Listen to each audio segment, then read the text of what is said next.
Scott Island. Merci, Monsieur le Président.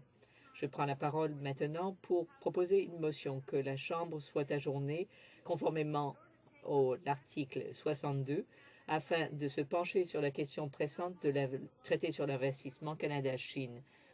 J'ai reçu maintenant jusqu'à plus de 64 000 messages individuels de Canadiens et de Canadiennes demandant à ce que la question soit au moins débattue avant que le traité ne soit ratifié. J'ai déposé une motion similaire le 1er octobre.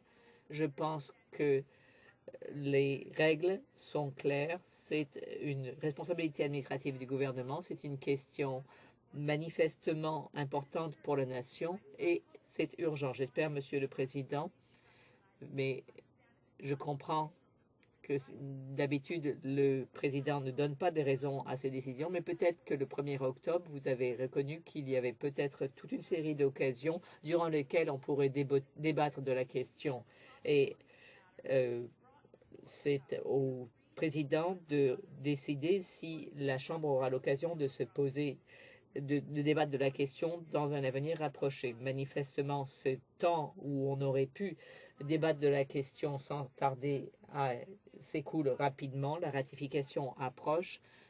Je cite certaines autorités, Monsieur le Président, dont Peter Hogg, des spécialistes du droit constitutionnel, qui disent que bien qu'un traité de cette nature ne demande pas un vote à la Chambre, il est manifeste que d'habitude, la Chambre est saisie d'une question de cette importance. Ce que dit Peter Hogg, dit que malgré l'absence d'obligation constitutionnelle contraignant à obtenir l'approbation du gouvernement, par le passé, la tradition a été d'obtenir l'approbation du Parlement sur des traités importants entre la signature et la ratification. M. Hogg poursuit en disant qu'il faut saisir de la question les deux chambres, même s'il n'y a pas, afin qu'il y ait un vote, même s'il n'y a pas d'obligation de sanction royale. Depuis 2008, on a pris l'habitude de déposer le projet de loi pendant 21 jours, mais vu qu'il n'y a pas d'occasion de débat, cela devient une approche rituelle qui entrave toutefois la démocratie. C'est un traité manifestement important. Il va lier le Canada jusqu'à 2043 au moins. Il a le potentiel de nuire à la possibilité des gouvernements fédéral, provinciaux et territoriaux et des municipaux de déterminer la voie à suivre.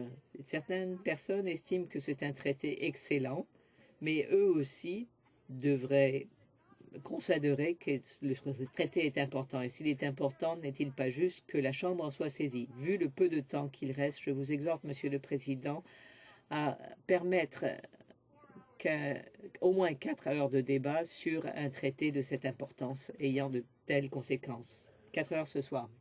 Je remercie la députée d'avoir soulevé à nouveau cette question à la Chambre.